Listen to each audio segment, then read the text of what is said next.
I've been asked to give a so-called vision lecture. So what I'm going to say is something that I have got. Actually, I've worked hard at this to distill whatever thing we have in India. After a great distillation, what is it that India will face, India has to do in higher education? We are in a peculiar kind of situation in India. I don't think many people worry about it. Of course, Kapil Sibal knows about it. Many of us individually know about it. But there is very little being done about things. What is it that we are not doing? We have to look at India 20 years from now, 30 years from now. There will be a terrific surge of young people coming for education. There will be several more million people coming for education. I don't know whether you have worked out the numbers. Some of us have worked out the numbers. It is actually frightening. Well, what will you do then? How will you administer India? How will you administer education in India? How will you control the quality? In other words, how you will have to do everything in a hurry, because there is a huge rush of people coming from all parts of India, particularly rural India, where there is a lot of excitement about education. So how do we hurry slowly at that time? So these are some. So I'm just going to give a bullet, a few points that I have noted down. Problems will get more severe in the future. If you think we're having problems today, I think they're very trivial compared to what we are going to face from what I look at it. Unfortunately, there is no seriousness about either examining or analyzing these issues and actually planning for those days that are to come. Let me tell you one simple number. Bangalore has 67 engineering colleges today. And actually, Karnataka admitted 65,000 students in engineering this year, compared to total 75,000 in all of the United States. Total country admitted more than 7 lakh students in engineering undergraduate this year. Okay, 20 years from now, there will be more people coming. Bangalore will have, instead of 67 engineering colleges, 200 engineering colleges. Is that the way to do it? Are we going to just linearly multiply everything by the population? How are we going to decide how the future of education and the future of our young people will be determined?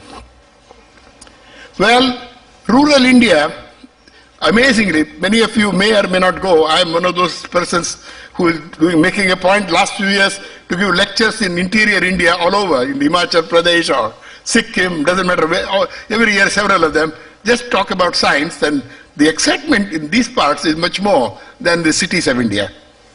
And many of these bright young children will be the ones who will contribute to the future of India, and they will need opportunities. So therefore, there is a serious manpower planning that one has to do in India. How are we going to direct these millions of children in different directions in education? They all should not be taking engineering, medicine and science. I mean, they should be doing something else. So this is a very serious task that we have to look at. For example, already there is terrific mismatch in manpower in the world already. I hope you all know that. I was just in China two months ago to give a lecture in Shanghai. What they are amazed is, they are now suddenly producing 20,000 PhDs a year. According to them, they will be producing 40,000 PhDs per year in the next few years. Per year. What will you do with all those PhDs? Well, will you have sweepers and janitors with PhD degrees? Or what is it that they will do? I think India has to worry about that. So unplanned expansion of education without any objectives either in education or for employment, unplanned growth without thinking of the future of the young people will be very detrimental to India. And this, I think, requires serious attention, and not much is being thought about here. Yeah, there are reports here and there. It's a very serious issue one has to look at. The second is about quality. I'm only giving 8 points, I think, which are the essential points, according to me, for India to look at, for us to look at in higher education. Let us take IITs, Indian Institutes of Science, so many institutions which we think are the best of our institutions. Yet, you see, there is not a single institution in India which is comparable to the best in the world. We don't have an institution equal to an MIT or a Harvard or a Berkeley or a Cambridge. Why? Why is it this mighty country can't have a few universities and IITs or whatever institutions which are equal to the best? They're always talking about Harvard. I have nothing against Berkeley because I studied there. I have nothing against Cambridge. I'm still a professor there. That is different. But don't you want a few institutions as good as the best in the world? It's a problem we have to think about very seriously. Or are we going to always say, oh, we have more students, we have more universities, we are conducting exams, we are doing all kinds of things? Or are we going to say, look, you want to go to the best, get the best education? These are some of our best institutions as good as the best in the world. So this is something India has to do something about, because whatever survey you look at, we don't have even a single institution from India in the top 50 universities of the world, or top 100. That is not a very nice thing. I think India has to seriously worry about it. And then Prime Minister recently announced that next year or this year, I don't know which year it is actually, I'll try to find out from him, is the year of science.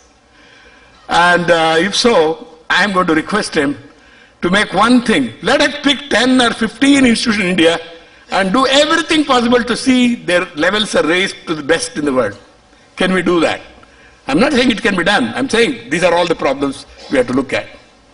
In terms of research performance in our institutions, well, we are publishing papers. The number is not so bad. India is publishing not as much as China, but reasonably all right, numbers. Quality, top 1% of the world research, if you take, India's contribution is less than 1%. I think we have to worry about that quality of science and research that comes out of our higher education institution. The reason I'm mentioning research along with education is, there's no point having a higher education institution without research. The best education is given provided when only in an atmosphere where research is done, and the best research is done where good teaching is also there. So these go hand in hand. This is the second point I thought I should mention as a serious one that we have to examine.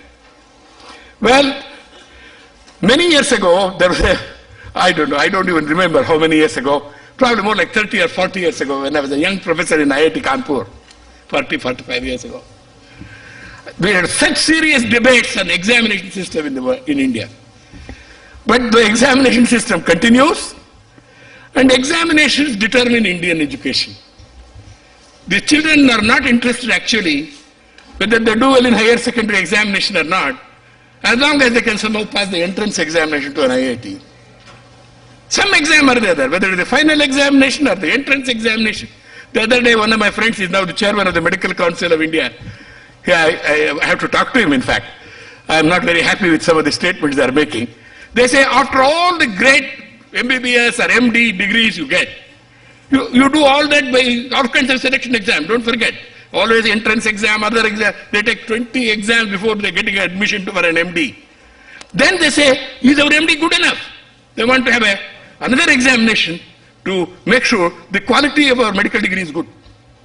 There is no end. Go on, it is like a Agni Pariksha for your wife every day. I don't think we are married, what a wonderful wife, leave her alone. I think there is no end to testing ourselves and accrediting ourselves every night. And I think this accreditation is going on, with all due respect to some of these people, my colleagues who have been involved in accreditation. It has gone on, but I am very unhappy with the way we do the accreditation. I think it is not the best way. We have to look at how to do the accreditation, our own degrees, how to value our education. We have to learn it soon, because we got hundreds of these children coming up. Thousands of colleges will be there. You can't go on doing the way you are doing it now. There's not enough time and money or effort. The effort required is so enormous. We are giving thousands of MDs and MBBS. How are you going to you take each of them, make them take another exam? To take an IIT exam, they go through so many coaching classes.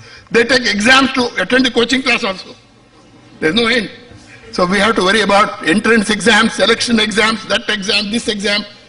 So the entire young population is subjected to this onslaught of examinations which has destroyed their mind. I have been one of the original professors of IIT. I tell you, I was associated with IIT Kharagpur when it started. With my teacher, Sarjay Sikhosh, who was the first director. I was a student. I'll never forget the excitement of being an undergraduate in an IIT. Today, examination system of IIT is giving students who are no longer equal to the best of students we had in the early days, because they're exhausted by the time they enter IIT by taking exams. And in fact, These entrance exams are all these. In fact, if you want to be a medical student, MD, even not even MBBS, you take so many entrance exams, you are really exhausted. Some of them, well, I know one case, people almost commit suicide when they don't get admission, particularly in engineering, in IITs. I think it's a sad thing. It's a sad thing. Our children, their minds are being destroyed instead of being helped to become better engineers, better scientists through examinations. This is something we have to think about. I'm not giving you a solution today. What are the things that I would do to do something for India of the future? Talent search. Well, I live in India. India, for a longer time than most others. I've lived here for a very, very long time. And I've been a professor for 52 years now in India. I can tell you, see this so decline in motivation, interest, excitement, interest in scholarship, which is unbelievable. This is mainly because I live in a city called Bangalore. Bangalore has slowly become a city without a soul. Everyone wants to make money, everyone is well dressed, everyone is busy. But there is something missing in Bangalore. And if that happens to the rest of India, God only save India. I think we need people who are excited about learning, excited about their profession, excited about doing something creative. See, in the urge to make money, urge to succeed, everyone wants to become rich. This is the attitude of young people, at least in Bangalore. I'm told that something is similar in Hyderabad. But fortunately for us, this is the negative point. The positive thing is 60% or more of our population in the rural India where this has not happened. We have to do something for rural India.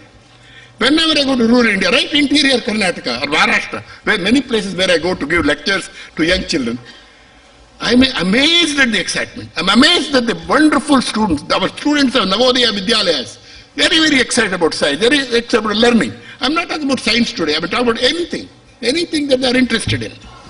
I think we should do something for rural India, because the future talent of India to do creative things or innovative things in India will come from rural India. The way I look at it, with the millions of population in rural India, there must be an Einstein, there must be a Faraday, there must be a Newton in India. But where are those? Why are we not picking them up? After all, statistically, it must be true that India has some of the brightest minds in our villages. No doubt. Because all the population is there. But we are doing nothing about it.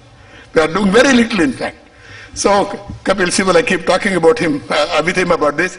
I'm sure this has to get some importance.